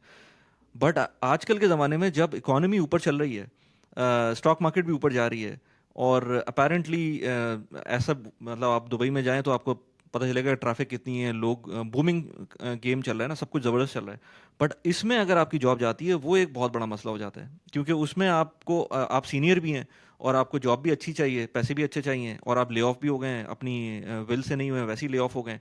सो उसके अंदर आपको compete करना, आप अगर जूनियर होंगे तो शायद आप चले भी जाएं, बट सीनियर पोजीशन के ऊपर डालना, जब इकोनॉमी अच्छी चल रही हो और आप ले ऑफ हो गए, तो फिर बहुत मुश्किल हो जाता है उसके अंदर हम्म। compete करना। अच्छा, इसमें मैं तुमसे एक क्वेश्चन करूंगा वली कि दुबई में या फिर इन जनरल GCC कंट्रीज़ के अंदर जो सेवरेंस पैकेजेस होते हैं, वो किस तरह से ऑफर होते हैं? क्योंकि एक वेस्ट में मैंने देखा है कि अगर आप किसी कंपनी में बहुत अरसे से काम कर रहे हैं, तो एक आपको अच्छा डिसेंट सेवरेंस पैकेज मिलता है। यानी कि अगर आपने 10 साल किसी कंपनी में लगाए हैं, तो अगर आप ले ऑफ होते हैं, तो आपको एक अंदाजे के मुताबिक 1 साल 10 महीने तक की सैलरी मिलती है। यानी कि जितना साल आपने लगाया होता है, उतने महीने की आपको सैलरी एज अ पैकेज मिलती है। तो GCC में क्या होता है, वो भी इसी तरह से सिमिलर होता है पैकेज, या डिफरेंट होता है? अच्छा, उसमें सिवेरेंस एक अलग चीज़ है, और आपकी एक ग्रेजुटी बन रही होती है। क्योंकि कुछ कंपनीज अपने ग्लोबल, अगर मैं मल्टीनेशनल्स की बात करूं या लोकल जो अच्छी कंपनीज हैं उनकी बात करूं, तो वो एक डिफरेंट तरीके से भी चल रही होती हैं, प्लस जो गवर्नमेंट का रूल है वो तो चलेगा ही चलेगा। सो गवर्नमेंट का जो रूल है उसके हिसाब से आपको ग्रेजुटी मिलती है। अच्छा, ग्रेजुटी की जो कैलकुलेशन है थोड़ी सी वो कॉम्प्लिकेटेड है। वो इस तरह से होती है कि आपके लेट्स से आपने 10 साल की जॉब की है ना, तो 10 साल के अंदर और सेम जगह पे जॉब की है, तो उसके अंदर 10 साल के अंदर जो 5 साल का पीरियड है उसमें आपको जो आपकी बेसिक सैलरी होगी, क्योंकि आपका सैलरी का कंपोनेंट में basic plus transportation plus housing वो सारी चीज़ें आती हैं। यूजुअली बेसिक सैलरी आपकी 50% होती है। सो जो कैलकुलेशन होती है, अगर आपने फर्स्ट करो 6 साल बाद आपने रिज़ाइन किया, तो 5 साल की जो बेसिक होगी वो आपको मिलेगी, आई थिंक 2/3 आपको वो बेसिक मिलेगी। और जो उसके ऊपर का जितना भी टेन्योर होगा उसमें पूरी की पूरी बेसिक मिलेगी। सो आपको पूरी तो नहीं मिलती, लेट्स से आपने 10 साल काम किया तो 5 साल उसके अंदर 2/3 ऑफ बेसिक मिलेगी। I'm not sure if I'm correct quoting this 2/3 value correctly, but यही कुछ ऐसी इसी वैल्यू के अराउंड होता है। और उसके बाद 5 साल के ऊपर के जितना भी पीरियड होता है वो आपको पूरी पूरी बेसिक मिलेगी, लेकिन बेसिक होती है 50%। सो आप लेट्स से कह लें कि 10 साल के अंदर आपको आपकी जो करंट बेसिक है वो मल्टीप्लाई बाय 10, तो नहीं 10 से थोड़ा सा कम आपको वो मिल सकती है। तो ये तो गवर्नमेंट का पैकेज है, मतलब गवर्नमेंट का की तरफ से है। ये तो आपको रूल है मिलेगा ही मतलब। मिलेगा। ये तो रूल है। उसके ऊपर ऑन टॉप ऑफ दैट कभी कभी कंपनीज अपने रूल के हिसाब से भी कर रही होती हैं, कुछ ज़्यादा ही कर रही होती हैं, मतलब इससे कम नहीं होगा, इससे ज़्यादा ही मिलेगा आपको। कभी कभी कंपनीज जब ले ऑफ कर रही होती हैं तो 6 6 महीने के भी सिवरेंस पैकेजेस देती हैं, 3 महीने का सिवरेंस पैकेज देती हैं। So it depends on company to company as well, कि ग्लोबली उन्होंने क्या रखा हुआ है अपना सिनेरियो। सो मल्टीपल चीज़ें हैं, बट ये तो मिलता है। अब नई चीज़ एक और इंट्रोड्यूस हुई है जो कि कनाडा में ऑलरेडी है मेरे ख्याल से, वो है कि अगर आपकी एक होती है अनएम्प्लॉयमेंट इंश्योरेंस, जो कि एम्प्लॉयमेंट इंश्योरेंस, बेसिकली हाँ, इसको ईआई कहते हैं यहाँ पे। एम्प्लॉयमेंट इंश्योरेंस, हाँ। हम्म, सो बेसिकली अगर आपकी कंपनी किसी भी वजह से आपको फायर करती है, आप रिजाइन के केस में नहीं होगा, ये फायर के केस में होगा, ले ऑफ के केस में होगा, डिसिप्लिनरी एक्शन ना हो, वो वैसे ही मतलब उनके पास कोई भी रीज़न हो, लेट्स से हेड काउंट कम करना है या किसी भी वजह से आपको वैसे ही ले ऑफ करना है, तो उस केस में आप एक बहुत मिनिमम पेमेंट कर रहे होते हैं। फॉर लास्ट 2 ईयर्स ये स्टार्ट हुआ था, आई थिंक कोई 65 दिरम्स या 120 दिरम्स पर ईयर की ये पेमेंट होती है। वो आप करते हैं अपनी पॉकेट से, आउट ऑफ योर पॉकेट, और उसमें आपको डिपेंडिंग कि कितनी आपकी बेसिक सैलरी है उसके ऊपर ये हम्म, वैल्यू बनती है। और उसके बाद 6 महीने तक आपको आपकी बेसिक सैलरी मिल रही होती है। Again correct me if I am wrong in the comments, लेकिन बेसिक सैलरी मुझे मुझे याद पड़ रहा है 6 महीने तक मिलती है। उसके लिए कुछ कंडीशंस हैं, बट यूजुअली वो कंडीशंस लोग पूरी कर लेते हैं, मैंने कुछ लोगों को मिलते हुए भी देखा है वो। तो लेकिन उसमें ये होता है कि आपको आपका वर्क परमिट कैंसिल होता है, नए वर्क परमिट तक आपको वो पैसे मिल सकते हैं, लेकिन वो 6 महीने तक मिलते हैं, उसके बाद नहीं मिलते। सो कुछ चीज़ें अब उन्होंने इतनी चीज़ें इस जीसीसी रीजन के अंदर और कहीं भी नहीं है इस तरह की, जितनी चीज़ें मैंने बताई ना। ग्रेजुटी तो है, बट ये जो अभी नई एम्प्लॉयमेंट इंश्योरेंस है ये अभी रिसेंटली इंट्रोड्यूस हुई है। सो ये भी बहुत अच्छी चीज़ है, बट रिज़ाइन के टाइम पे नहीं मिलती मेरे ख्याल से। कनाडा में आपको अगर रिज़ाइन करते हैं तो मिलती है वो जो इसका मुझे श्योर नहीं है। क्योंकि मैंने ले ऑफ्स के टाइम पे हम्म, तो लोगों को मिलते हुए हाँ, देखा है वो, मिलती बट हैं। और वो भी रिज़ाइन के बहुत टाइम पे बहुत मुझे ज़्यादा नहीं नहीं पता। होती। वो इतना होता है कि आपको थोड़ी बहुत हेल्प कर देती है। फॉर एग्जांपल आपका जो मंथली ग्रॉसरी का बिल है शायद उसमें कवर हो जाए, लेकिन it's not going to cover the entire your हाँ मंथली एक्सपेंस। हाँ, तो वो यहाँ भी बेसिक है ना, 50% ऑफ योर सैलरी है, लेकिन वो भी अच्छी है। और डिपेंड, और कंसिडरिंग कि आपने उसका प्रीमियम जो दिया वो बहुत कम दिया है, लेकिन वो मैंडेटरी प्रीमियम है, उसमें फ़ाइन भी अच्छे खासे हैं अगर आप नहीं दे रहे होते तो। अगर आप 65 दिरहम पर ईयर के ऊपर इतनी बड़ी एक सर्विस अवेल कर रहे हैं तो आई थिंक वो वर्थ है। तो हाँ, वो एक एक अच्छी चीज़ है जो कि यहाँ पर स्टार्ट हुई है। इसके अलावा ऑफ कोर्स, लेकिन ये सिविलेंस, ये ग्रेजुटी, ये सारी चीज़ें अपनी जगह पर होती हैं। जो ट्रॉमा मिलता है आपको जॉब से ले ऑफ होने का, वो किसी चीज़ के भी इक्वलेंट नहीं हो सकता, क्योंकि आप जहाँ पर रह रहे हैं वो काफ़ी एक्सपेंसिव जगह है। सो वो फिर उस चीज़ को कवर अप करना आसान नहीं होता। अच्छा, टॉपिक को थोड़ा सा चेंज करते हैं। वो एक हम बात करेंगे अभी आगे, वैसे चैप्टर्स वगैरह नज़र आ जाएंगे लोगों को, लेकिन अभी हमें एक और भी इंटरेस्टिंग चीज़ पे बात करनी है। बट ये बड़ा इंटरेस्टिंग टॉपिक था कंटेंट क्रिएशन से रिलेटेड, तो मैंने कहा इसको ऐड करना चाहिए। छोटी सी इस पे बात करते हैं फिर आगे चलते हैं। जो कि चाइना ने जो है ना अभी रिसेंटली एक रूल पास किया है कि अगर आप कंटेंट क्रिएटर हैं और आप सीरियस टॉपिक्स पे बात करते हैं, जिसमें फाइनेंस हो गई, जिसमें हेल्थ इश्यूज हो गए, और भी कुछ इसमें चीज़ें आती हैं, तो उसके अंदर अगर आपने बात करनी है सोशल मीडिया के ऊपर, तो आपको फिर या तो डिग्री होनी चाहिए आपके पास, या फिर कोई सोशल मीडिया लाइसेंस होना चाहिए। और लाइसेंस ऑफ कोर्स अब वो लेकर आ रहे हैं, हर चीज़ के अंदर ही हमने देख लिया, फाइनेंशियल इंस्ट्रूमेंट हो जाए या ये सोशल मीडिया हो जाए, इसके अंदर गवर्नमेंट का कंट्रोल, गवर्नमेंट चाहती है कि वो कंट्रोल करे। अब वो वेस्ट के अंदर वो दिखा रहे होते हैं कि हम फ्री इकोनॉमी है या फ्री स्पीच पे यकीन रखते हैं, बट जब टाइम आता है ना तो वो फिर हम देख लेते हैं कि वो हम्म। किस तरह से क्रैक डाउन हमने करते कोविड हैं। में देखा है ना, कोविड में हम्म। कितने सारे चैनल बैन हो गए थे यूट्यूब के ऊपर, जो कोविड हम्म। के ख़िलाफ़ बात कर रहे थे या वैक्सीन के ख़िलाफ़ बात कर रहे थे। तो वो गवर्नमेंट चाहे तो बहुत इजीली क्रश कर सकती है, भले जितनी भी आपके पास जो है फ्रीडम ऑफ स्पीच की आज़ादी हो, हम्म। लेकिन जहाँ हम्म। बात आती है कि भाई उन्होंने एक्शन लेना तो उन्होंने एक्शन लेना है। बिल्कुल। और कुछ चीज़ों पे ये सही भी होता है, और कुछ चीज़ों में जैसे यूट्यूब में जब कोविड का टाइम था तो उस टाइम पर तो इवन कोविड, कोरोना, ये इस तरह के वर्ड्स लोग नहीं लेते थे अपने चैनल के ऊपर, वो डीमोनेटाइज हो जाती थी वीडियोस, या वो बिल्कुल। उस पे शैडो बैन हो जाती थी। तो वो हमने देखा है उस तरह का टाइम। कनाडा में वो जो गवर्नमेंट ने बैंक अकाउंट्स को फ्रीज किया था, जो ट्रक बिल्कुल। ड्राइवर्स थे उनके, जो हम्म। कोविड वैक्सीन नहीं लगवा रहे थे। सो गवर्नमेंट अपना फ्लेक्स तो शो कर सकती हैं, वो कभी भी शो कर सकती हैं, और चाइनीज चाइनीज गवर्नमेंट तो वो फिर वैसे ही हमें पता है कि किस तरह का सीन है। तो उन्होंने ये बोला है, लेकिन ये बात कुछ हद तक सही भी है, क्योंकि मैंने अभी भी यहाँ पर देखा है कि इवन दो के यहाँ पर यूएई में सोशल मीडिया का जो फाइनेंशियल इन्फ्लुएंसर का लाइसेंस है वो अलग से आ गया है, जो कि मैंने भी लिया था कुछ अर्से पहले। बट अभी भी मैं देखता हूँ क्रिप्टो के इन्फ्लुएंसर्स लगे पड़े हुए होते हैं, और हर तरह की वो एडवाइस भी दे रहे होते हैं, काम भी कर रहे होते हैं, इनके प्राइवेट ग्रुप्स भी होते हैं। आई एम श्योर उस पर क्रैकडाउन होगा। बट ये चीज़ इंपॉर्टेंट है कि अंडरस्टैंड करना कि कुछ चीज़ें आपकी जो जनरल पब्लिक है उसकी बेहतरी के लिए होती हैं, और कुछ चीज़ें वो ऑफ कोर्स गवर्नमेंट अपने फ्लैक्स शो करने के लिए उसको लेके आ रही होती है। चाइना ने जो जो ये काम किया है, आगे इसको किस तरह से वो लेके चलेंगे, बट उसमें जो वो हैशटैग चल रहा है वो नो डिग्री नो डिस्कशन, तो बड़ा इंटरेस्टिंग किस्म का है कि आपका डिग्री नहीं है तो आप फिर बात भी नहीं कर सकते। सो मैंने कहा ये इसको इसको थोड़ा सा हम इसको लेकर आ जाएं इस बात में। इसके बाद हाँ, ये अगला टॉपिक है, इस पे थोड़ा सा जो तुमने लास्ट वीक हमारे एक व्हाट्सएप ग्रुप है उस पे ये चीज़ शेयर की थी, तो मैंने कहा इस पे बात ज़रूर होनी चाहिए, हम्म। ये परफेक्ट पोर्टफोलियो मिक्स। एग्जैक्टली। और हमारी डिस्कशन स्टार्ट हुई थी जिसमें तुमने मेरे ख्याल में real estate versus buy versus rental के ऊपर तुमने कोई बाय स्टैट शो नहीं किया नहीं, था। रियल एस्टेट बाय, हाँ, बाइंग वर्सेस रेंट, और उसको इक्वल उसको फिर हाँ, हमने उसको स्टॉक रिलेट से किया कंपेयर था किया स्टॉक था। मार्केट से। यस हाँ, यस यस, वहाँ तो से मेरा डिबेट कमेंट ये स्टार्ट था हुई थी। कि रियल एस्टेट हमेशा से ना एक लाइफस्टाइल डिसीजन रहता है लोगों का। यानी कि अगर आपने अपने लिए एक घर तो लेना ही लेना है, लेकिन आप जो दूसरी प्रॉपर्टी लेते हैं बाज़ औक़ात ऐसा होता है कि वो आपको पसंद होती है एक प्रॉपर्टी रखना। तो लोगों का कुछ कुछ मैंने जगह देखा है कि लोगों का खुद का इंटरेस्ट होता है रियल एस्टेट के अंदर, कि वो उस वजह से रियल एस्टेट बाय करते हैं। फिर हमारी डिस्कशन फर्दर एक्सपेंड हुई, फिर मैंने एक चार्ट शेयर किया था सेंटिको कैपिटल की तरफ से, कि भाई जो परफेक्ट पोर्टफोलियो है वो क्या होना चाहिए। यानी कि अक्सर लोग कहते हैं कि भाई I am going all in stocks, और maybe I will keep 10% in gold, और maybe like one property, लेकिन जितनी भी बाकी मेरी जो वर्थ है वो स्टॉक्स में जाएगी। हो सकता है कुछ लोगों के लिए वो ठीक हो, लेकिन अब वो डिपेंड करता है कि आप मार्केट की किस साइकिल में हैं। अगर आप किसी रिसेशन में फंस जाते हैं, और बाज़ों का रिसेशन को रिकवर होने में 2 3 4 साल लग जाते हैं, बाज़ों का डेकेड भी लग जाता है। तो अगर आपके पास उतना टाइम नहीं है, लेट्स से अगर आप 50 की एज ग्रुप में हैं और एक मासिव रिसेशन आ जाता है, हो सकता है उसको 10 साल लगे रिकवर होने में, तो अब आपके पास तो वो टाइम है ही नहीं ना। तो आपने ये करना है कि अपनी जो पोर्टफोलियो इस तरह से मैनेज करना है कि उसमें थोड़ा थोड़ा हर चीज़ का एक्सपोजर हो, ताकि अगर आप पे इम्पैक्ट पड़े भी रिसेशन का, वो उतना ज़्यादा ना पड़े जितना कि आप अगर लेट्स से 80% स्टॉक्स में हो और मार्केट क्रैश हो जाती है, तो आपका तो अच्छा खासा पोर्टफोलियो जो है वो नेगेटिव में चले जाता है। तो I think that was my point. और फिर हमने जो बिल्कुल। स्टैट्स निकाले थे वो काफ़ी आई बिल्कुल। ओपनिंग है।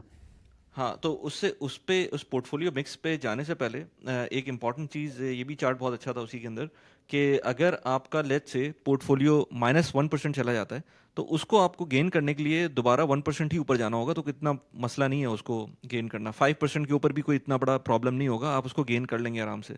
बट जैसे जैसे आपका लॉस बढ़ने लगता है, लेट्स से आपका पोर्टफोलियो -70% नीचे चला जाता है, तो उसको गेन करने के लिए आपको 233% ऊपर जाना पड़ेगा, तब जाके आपका लॉस रिकवर होगा। जो उसका बॉटम है उससे ऊपर जाना पड़ेगा।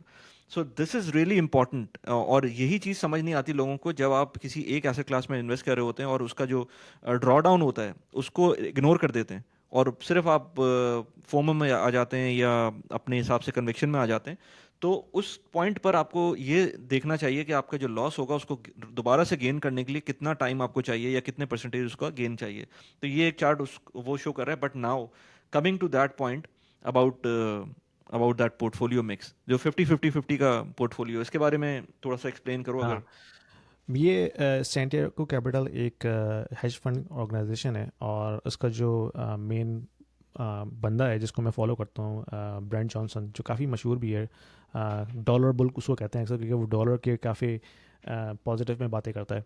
तो उसने ये चार्ट शेयर किया था अपनी वीकली पॉडकास्ट के ऊपर कि भाई पोर्टफोलियो का ऐसा होना चाहिए कि जिसमें आपके पास थोड़ा थोड़ा हर चीज़ का एक्सपोजर हो, और उस वो टेस्टेड हो। यानी कि ये जो पोर्टफोलियो उसने शेयर किया था, तो लास्ट 50-70 ईयर्स के अंदर it has been tested through multiple recessions and depression and all that stuff.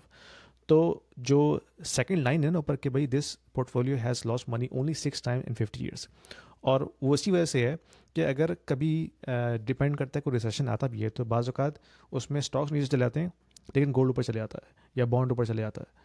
और कभी अगर ऐसा क्राइसिस हो जिसमें रियल एस्टेट ऊपर चले गया लेकिन स्टॉक नीचे आ गए, तो वो पोर्टफोलियो अपने आप को बैलेंस कर लेता है।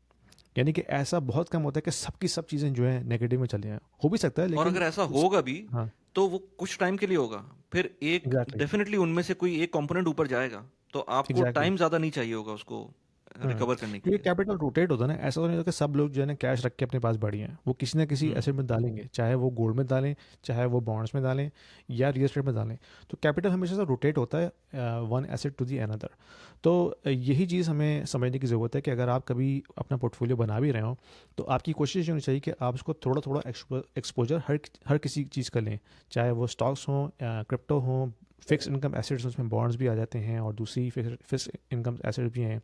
फिर ऑफ कोर्स जो रियल एस्टेट का पोर्टफोलियो है, अब उसमें फिजिकल प्रॉपर्टी भी आ सकती है, और आप जो रीट्स हैं वो भी आप उसमें कर सकते हैं ऐड। और फिर ऑफ कोर्स जो आपके पास गोल्ड का जो पोर्टफोलियो है, जिसमें ऑफ कोर्स फिजिकल गोल्ड भी है, तो आप मल्टीपल उसमें कमोडिटीज़ में एक्सपेंड कर सकते हैं। फॉर एग्जांपल ऑयल में आप थोड़ी सी इन्वेस्टमेंट कर सकते हैं, आप यूरेनियम में कर सकते हैं, सिल्वर में कर सकते हैं, कॉपर में हाँ, कर इसके सकते हैं। इसके इसका अगला ही हाँ। मैं एक्चुअली इसके बाद वाली अगर उसमें जाऊँ ना, तो उसमें यही चीज़ थी। उन्होंने उसका स्प्लिट भी दिया था कि कहाँ कहाँ पॉसिबल है। हम्म, बिल्कुल। तो ये काफ़ी बैलेंस पोर्टफोलियो है, जिसमें आप, अगर आपने अपना पोर्टफोलियो इस हिसाब से मैनेज किया हुआ है, दैट मीन्स चाहे कुछ भी हो जाए, क्राइसिस हो, रिसेशन हो, कोई लिक्विडिटी इवेंट हो, उनमें से हो सकता है 4 चीज़ें नीचे जाएंगी लेकिन 5 चीज़ें ऊपर होंगी। तो वो पोर्टफोलियो अपने आप को फिर बैलेंस कर लेगा, तो आपका जो ओवरऑल नेटवर्थ है वो मोस्ट लाइकली पॉजिटिव में ही रहेगी। बिल्कुल, ये उसका जो है वो एक एग्जांपल है कि ये जो पोर्टफोलियो गोल्डन ब्राउन कलर का जो बार है, ये उस पोर्टफोलियो की है जो 50-50 का पोर्टफोलियो है। और जो ये ब्लैक कलर की बार्स हैं, ये वो पोर्टफोलियो है जो कि आई थिंक ये एक 60-40 का स्प्लिट है between international stocks stocks and और बॉन्ड। US stocks. तो ये स्टॉक्स कंप्लीटली स्टॉक्स का पोर्टफोलियो, तो इसके अंदर हम देख अच्छा। सकते हैं कि किस तरह से। हाँ नहीं, बॉन्ड नहीं है इसके अंदर, इसके अंदर कंप्लीटली स्टॉक्स हैं। Sixty hundred percent percent US stocks. के हैं, 40% वो हैं जो जो लोकल, 40% ग्लोबल स्टॉक्स हैं। सो इसमें हम देख सकते हैं किस तरह से जब ड्रॉ डाउन होता है तो 1974 के अंदर कितने बुरी तरह से नीचे आती है मार्केट, 1990s में जाती है, फिर 2000 के अंदर जाती है, फिर 2008 में जाती है, 2020 कोविड के टाइम पर भी आई थिंक 2018 में जाती है। कोविड के टाइम पे तो वापस आ गई थी, साल का तो वो नहीं हुआ था। सो इसके अंदर हमें नजर आता है कि जो ये वाला पोर्टफोलियो है उसने ड्रॉ डाउन आपको कम दिया, तो इसमें आपके हार्ट अटैक होने के चांसेस कम है कंपेयर टू जो आपके स्टॉक मार्केट का पोर्टफोलियो है। But at the same time जो ग्रोथ ओवरऑल मिली है 1971 से लेकर अब तक, वो आपके टोटल स्टॉक पोर्टफोलियो को ही मिली है, जो कि 9.14% की ग्रोथ है। और जो आपका ब्राउन पोर्टफोलियो है, जो कि आपके लेट्स से जो 50-50 वाली थीम को फॉलो कर रहे हैं, उसके अंदर आपको ग्रोथ थोड़ी सी कम मिली है। बट प्रॉब्लम यही है कि आप कितना होल्ड कर सकते हैं, आपकी एज क्या है, सारी चीज़ें पर्सनल टू योर सेल्फ हैं। इसमें हर चीज़ आप ये नहीं कह सकते कि कौन सा बेहतर है, कौन सा सही नहीं है। It depends on your specific condition. अगर आप इतना बड़ा जो ड्रॉ डाउन है ये बर्दाश्त करने के काबिल हैं अपने पूरी की पूरी वेल्थ का, जो कि तकरीबन 25%, कभी ऑलमोस्ट 40% के करीब है एक साल के अंदर, तो फिर go for the stocks. But आपके पास होल्डिंग पावर होनी चाहिए। लेकिन अगर हम्म, आपके पास होल्डिंग पावर नहीं है, या आपका दिमाग उसको प्रोसेस नहीं कर पा रहा, इन दैट केस आपको फिर लाजमी एक मॉडरेट किस्म का पोर्टफोलियो रन करना चाहिए, जो कि ये वाकई बहुत अच्छा है, 50-50 वाला, हम्म। जिसके अंदर आपको इसमें एज भी डिपेंड करती है ना, जैसे मैंने जैसे पहले बात की थी कि अगर कोई बंदा एग्जैक्टली। 55 ईयर्स की एज का है, और वो अगर स्टॉक्स में है, और अगर मार्केट इतनी बुरी तरह से बढ़ जाती है, तो अब उसके हम्म। पास मजीद टाइम तो है नहीं वेट करने का कि वो हम्म। मार्केट के रिकवर होने का वेट करे। तो एज ग्रुप बहुत मैटर करता है। अगर आप अपने लेट 50s में हैं then you should definitely diversify yourself. लेकिन अगर आप लेट्स से 25 या 30 इयर्स की एज में हैं तो फिर आप रिस्क ले सकते हैं, क्योंकि आपके पास बहुत बिल्कुल टाइम है ऐसी है। उस लिहाज से अपने आप को वापस दोबारा से मार्केट को आने के लिए। बिल्कुल ऐसी है, बल्कि इनफैक्ट ये एक और चार्ट था जो कि बहुत अच्छा था। लोग जो नए लोग आते हैं स्टॉक मार्केट में इन्वेस्ट करने के लिए, उनके लिए बहुत अच्छा चार्ट है कि 2003 से लेकर 2022 तक जो कि यूएस की स्टॉक मार्केट है, इसके अंदर S&P 500 के अंदर अगर आपने 10,000 डॉलर्स इन्वेस्ट किए और आप पूरा वक्त इन्वेस्टेड रहे उसके अंदर, चाहे अप एंड डाउन कुछ भी होता रहा, आपने उसके अंदर पैसे लगाए रखे, तो 10,000 डॉलर्स आपके बनते हैं 64,844 डॉलर्स। और अगर आपने इन तकरीबन 22-23 सालों के अंदर सिर्फ 10 दिन मिस कर दिए, सिर्फ 10 दिन, तो आपका जो अच्छे दिन थे, उस जो आपका पोर्टफोलियो है वो 29,700 पे रह जाएगा। यानी कि हम्म। ऑलमोस्ट 50% का ड्रॉ नीचे पोर्टफोलियो हो जाएगा प्रॉफिट में। और अगर 20 दिन अच्छे मिस कर दिए तो 17,000 पे चला जाएगा। 30 दिन अच्छे मिस कर दिए, यानी कि एक महीना मिस किया आपने 22 सालों में, तो 11,000 पे पोर्टफोलियो चला जाएगा। सो दैट इज़ वाई आप टाइम करना बहुत मुश्किल है। जैसे कोविड के टाइम पर भी मेरे ख्याल से एक दिन ऐसा आया था जिसने रिकॉर्ड मार्केट नीचे गई थी और उसी के अगले दिन मार्केट उसी हिसाब से ऊपर भी गई थी। तो अगर वी आपने शेप डर रिकवरी कर, थी। हाँ, अगर आपने डर कर उस दिन अपने सेल कर दिए होंगे स्टॉक्स, तो अगले दिन तो आप गए, फिर वो आपने हम्म। लॉस बेसिकली इंकर कर लिया उसके अंदर। बिल्कुल। और जैसे कि हम बात कर रहे थे रिकॉर्डिंग से पहले कि एक मैं किसी पॉडकास्ट में सुन रहा था कि पूरे साल में 10 से 15 दिन ऐसे होते हैं जिसमें मार्केट रैली दिखाती है, हम्म। और अगर आपने वो मिस कर दिया तो that means you have miss the entire years gain. तो और ये किसी को नहीं पता था कि वो 10-15 दिन कौन से होंगे पूरे साल में। अक्सर लोग स्पेकुलेट करते हैं कि भाई वो अक्टूबर होता है, वो दिसंबर होता है, क्योंकि अक्टूबर नॉर्मली जो है वो रैली का मंथ होता है। लेकिन यू नेवर नो कि वो कब हम्म। हो सकता है। वो हो सकता है जनवरी में भी आ जाए, हो सकता है फरवरी में आ जाए। लेकिन देखा यह गया है कि जो भी ग्रोथ होती है ना साल की, वो 10 से 15 दिन के अंदर ही होती है। बाकी पूरे दिन वो मार्केट थोड़ी सी कैपिचुलेट करती रहती है। तो अगर आपने वो मिस कर दिया बिल्कुल। That mean you have missed the entire year. या अच्छा, एक बहुत हॉट टॉपिक आजकल का वो है गोल्ड का। क्योंकि लोग जो हैं वो काफ़ी ज़्यादा इसके अंदर इंटरेस्ट ले रहे हैं, तो हमें कंटेंट बनाना भी उसके लिए इम्पोर्टेंट है, क्योंकि लोगों को उसको देखना है। सो लास्ट वीक हमने बात की थी गोल्ड के ऊपर। जो सेंट्रल बैंक के रिजर्व्स हैं 2025 के अंदर, सबसे ज़्यादा कौन सा कंट्री गोल्ड ख़रीद रहा था। बट मुझे ये था अंदर से कि यार ये ठीक है, ये खरीद तो रहे हैं, लेकिन ओवरऑल क्या स्टैंडिंग है गोल्ड की जो सेंट्रल बैंक्स खरीद रहे हैं, और क्या चल क्या रहा है गोल्ड की मार्केट के अंदर, और ये जो प्राइस चल रही है ये कोरिलेट कर भी रही है कि नहीं कर रही है। तो वो मैं सारी चीज़ें देख रहा था। मेरे पास अभी तक उसका आंसर आया नहीं है प्रॉपरली, बट उसको अभी थोड़ा सा हम डाइसेक्ट करते हैं। तो ये लास्ट वीक ही हमने ये चार्ट देखा था, बट उसके बाद मुझको ये चार्ट नज़र आया जिसके अंदर 2010 से लेकर अब तक का जो गोल्ड की जितनी जगहों पर उसके अंदर यूटिलाइजेशन है उसका एक वॉल्यूम दिखाया है, और गोल्ड की प्राइस दिखाई है। अच्छा, ये चार्ट इस तरह से तो इतना मज़े का नहीं लग रहा। मैं इसकी वेबसाइट पे जाता हूँ, क्योंकि इसकी वेबसाइट के ऊपर उन्होंने वो पूरी डिटेल में जो है वो, इसके अंदर इंटरेक्टिव वेबसाइट है वो बेसिकली। मैं अगर उसको खोल लूँ तो उसके अंदर फिर हम देख सकते हैं इसको कि किस तरह से इसके अंदर। अच्छा, एक सेकेंड। हाँ, तो ये मैंने इसकी वेबसाइट खोल लिया। आई डोंट नो कि शेयर हो रही है कि नहीं हो रही है अभी। एक सेकेंड। नहीं, अभी तक वही चार्ट आ रहा था। अच्छा, एक सेकेंड। यस।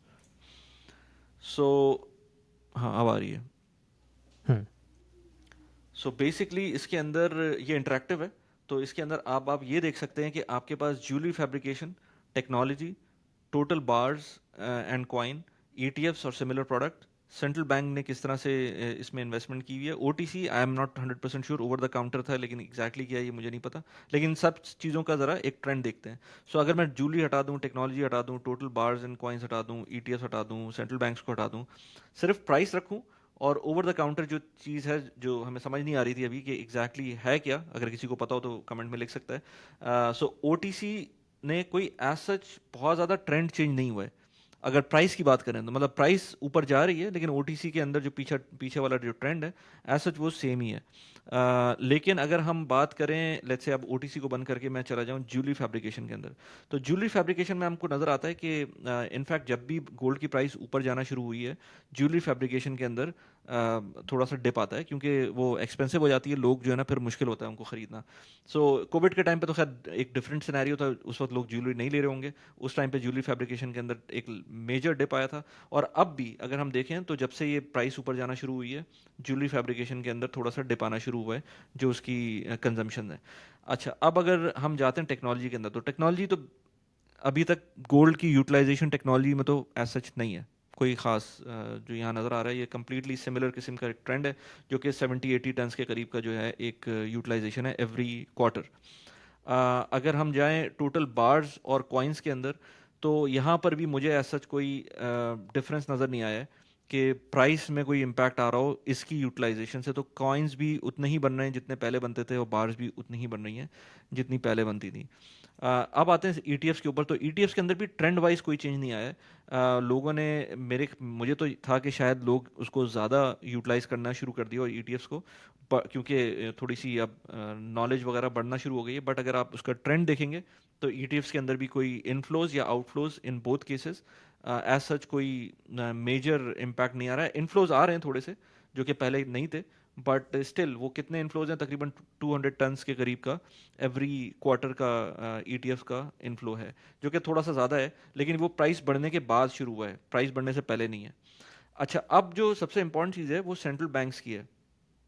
तो यहाँ नज़र आता है कि थोड़ा बहुत सेंट्रल बैंक्स, थोड़ा बहुत तो नहीं, मतलब अच्छा खासा है। अगर ये क्वार्टरली बेसिस पे देखेंगे, तकरीबन 400-500 टन्स के करीब की, 400 300 400 500 टन्स के करीब का एवरी क्वार्टर के अंदर इसमें बाइंग है, जो कि पहले होती थी तकरीबन कोई 150-200 से ऊपर नहीं होती थी, 100-200 के दरमियान होती थी। तो ये यहाँ पर थोड़ा सा इंक्रीमेंट आया है in terms of central banks buying. और ये सारे डिफरेंट सेंट्रल बैंक्स हैं जो अभी हमने पीछे देखा था, पोलैंड हो गया, चाइना हो गया, ये सारे जो है इसके अंदर इंक्रीमेंट है। लेकिन इसमें भी पॉइंट यही है कि जब से गोल्ड की प्राइस इंक्रीज होना शुरू हुई है, ये उससे पहले से बाइंग कर रहे हैं, और ये प्रॉब्ली यूक्रेन वॉर जो थी उस टाइम से ये बाइंग शुरू हुई है। तो एज सच गोल्ड की प्राइस में कौन बाय कर रहा है और उसकी वजह से उस पर गोल्ड की प्राइस इंक्रीज हो रही है, तो प्राइस मेरा नहीं ख्याल कि ये डायरेक्टली कोरिलेट कर रही है सेंट्रल बैंक बाइंग से, ऑल्दो कि वहाँ पर नज़र आ रहा है कि बाइंग ज़्यादा हो रही है, बट प्राइस मेरा नहीं ख्याल कि उसकी वजह से बढ़ रही है। व्हाट डू यू से? इसमें बहुत सारे फैक्टर्स हो सकते हैं, और अगेन मैं इसमें स्पेकुलेट ही करूँगा कि जैसे कि हम बात कर रहे थे रिकॉर्डिंग से पहले कि बाज़ औक़ात गोल्ड की जो बाइंग है ना वो रिपोर्ट होते होते टाइम लगता है स्टैट्स के अंदर। और ख़ास तौर पे चाइना जो जब भी गोल्ड बाय करता है तो वो रिपोर्ट नहीं करता ट्रांसपेरेंटली, जिस तरह के हम्म। दूसरे दूसरे सेंट्रल बैंक जो हैं वो ट्रांसपेरेंटली रिपोर्ट करते हैं कि भाई हमने इस क्वार्टर इतने टन का गोल्ड बाय किया है। चाइना टिपिकली आपको क्लियर कट नहीं बताता। तो हम्म। अक्सर लोग ये कहते हैं कि हमें एग्जैक्टली पता नहीं चाइना के पास इस वक्त कितना गोल्ड है, क्योंकि nobody knows, they don't report it, उसमें कोई ऑडिट नहीं होता। इसी तरह से जो यूएस का जो फोर्ट नॉक्स है वो भी 19 आई थिंक 71 के बाद से ऑडिट नहीं हुआ। तो वो क्लेम करते हैं उनके पास 8,000 टन का गोल्ड है, बट नो बडी नोज क्योंकि वो ऑडिट नहीं हुआ कभी तक। तो इसमें एक तो ये फैक्टर है, और दूसरा फैक्टर ये है कि जो एल में जो कि गोल्ड प्राइस तय करती है वो एक ऑर्गेनाइजेशन है सिलेक्टेड लोगों की, यानी कि फ्री मार्केट बेस के ऊपर वो गोल्ड प्राइस तय नहीं करते। उनका एक अपना क्राइटेरिया है कि उन्होंने किस तरह गोल्ड की जो प्राइस है वो तय करनी होती है। और फिर डॉलर का भी इम्पैक्ट है। अगर डॉलर जो है वो नीचे जाएगा तो ऑफकोर्स उसकी वजह से गोल्ड की प्राइस एक्सपेंसिव होगी। तो अभी तो डॉलर दोबारा से ऊपर आ गया, लेकिन पिछले कुछ हमने देखा था कि 4 से 6 महीने के दरमियान, खासतौर पर जो 2025 का जो बिगनिंग का पीरियड था उसमें डॉलर डिक्लाइन हुआ था। जब भी डॉलर डिक्लाइन होता है तो उसके उसके उसकी वजह से, क्योंकि गोल्ड की जो प्राइस है वो डॉलर में डिनोमिनेटेड है, तो अगर डिनोमिनेटर जो है वो डिक्लाइन होगा तो ऑफकोर्स गोल्ड की प्राइस बढ़ जाएगी। तो वो भी एक फैक्टर था। तो मल्टीपल फैक्टर्स हैं। कहना ये बहुत मुश्किल है कि कोई एक वजह इसमें क्या है जिसका हम पॉइंट आउट कर सकें। लेकिन जो नैरेटिव है मार्केट के अंदर वो ये है कि क्योंकि जो यूएस, ख़ास तौर पर यूएस का जो डेट है वो इतना अनसस्टेनेबल हो गया है, और उसमें कोई हमें लाइन ऑफ साइड नज़र नहीं आ रही कि वो किस तरह से कंट्रोल करेंगे। तो जो ट्रस्ट है फियाट सिस्टम के ऊपर वो अब आहिस्ता आहिस्ता डिमिनिश हो रहा है, जिसकी वजह से जो है ना हर कोई गोल्ड के पीछे भाग रहा है कि gold is the actual money, क्योंकि हमने हज़ारों साल से देखा है गोल्ड एज अ मनी के तौर पे यूज़ हुआ है। तो जब कभी भी करेंसी क्राइसिस होता है, हमने पहले ही बात की थी, तो हमेशा गोल्ड उस एनवायरनमेंट में जो है बेनिफिट करता है। तो डॉलर एक तरह से करेंसी क्राइसिस के तौर पे हमें नज़र आ रहा है कि हो रहा है, इसके अलावा जो दूसरे कंट्रीज़ हैं वहाँ पे भी करेंसी क्राइसिस है, टर्की में है, श्रीलंका में है, यूरो काफ़ी क्राइसिस से गुजरा है। तो दैट मीन्स जहाँ कहीं भी करेंसी क्राइसिस होगा तो वहाँ हमें गोल्ड हमेशा बेनिफिट होता हुआ नज़र आएगा, और वही नज़र आ रहा है। तो मल्टीपल रीजंस हैं, किसी किसी भी एक चीज़ को पॉइंट आउट करना बड़ा मुश्किल है इस वक्त। अच्छा, इसमें एक और चीज़ इम्पॉर्टेंट ये है कि लोग जो है ना अपने हिसाब से भी चार्ट्स को मॉडिफाई कर लेते हैं और वो यूज़ कर लेते हैं। मैंने एक अभी कुछ दिनों हम्म। पहले एक चार्ट, मैंने वीडियो भी बनाई उसके ऊपर, कि एक चार्ट नज़र आता है, एक स्पेसिफिक टर्म थी, मैं भूल गया उसको, लेकिन वो चाइनीज़ सेंट्रल बैंक से रिलेटेड टर्म थी, और उसके अंदर दिखाया था कि एक शूट हुआ है चाइना की सेंट्रल बैंक की तरफ से गोल्ड बाइंग। बट उस जो चार्ट है वो एग्जैक्टली वो क्या कर रहा है और उसका वो क्या चीज़ डिपिक्ट कर रहा है वो किसी को भी नहीं पता, लेकिन सब लोग, मैंने यूट्यूब पे देखा है और डिफरेंट प्लेटफॉर्म्स पे देखा है कि उसको शेयर करो तो शो ये कर हाँ। रहे हैं कि वो चाइना बाय कर रहा है, जबकि वो हम्म। एग्जैक्टली वो चीज़ नहीं है। सो इसलिए हम्म। एजुकेशन बहुत इंपॉर्टेंट है। आपको पता होना चाहिए बिल्कुल। कि लोग जो आपको इन्फॉर्मेशन दे रहे हैं वो उसका बैकग्राउंड क्या है, उसको वेट कोई कर रहा है कि नहीं कर रहा है, इसीलिए रेगुलेशंस भी बहुत इंपॉर्टेंट है। सो सो या आई थिंक हमने अपनी ऑलमोस्ट सारी आज की जो मेजर हेडलाइंस थी वो तो कवर कर ली हैं, आई बिलीव, राइट? बिल्कुल। बिल्कुल, काफ़ी जैम पैक एजेंडा था हमारा, और हो सकता है आप लोगों को इससे काफ़ी वैल्यू मिली होगी। तो प्लीज़ जो देखने वाले हैं हमें कमेंट्स में डाल के बताइए, अपना फीडबैक दीजिए। कोई भी चीज़ अगर आपको पसंद आई है तो वही बताइए, जो नहीं भी पसंद आई है वही बताइए। और अगर कोई ऐसी चीज़ जो आप चाहते हैं कि हम इसमें ऐड करें नेक्स्ट एपिसोड में, तो प्लीज़ वो भी हमें बताइए अपनी ओपिनियन के अंदर। तो Wali, thank you very much for your time, very informative session, और हम आपसे नेक्स्ट वीक दोबारा इसी टाइम मिलते हैं। Thank you. Thank you very much, thank you.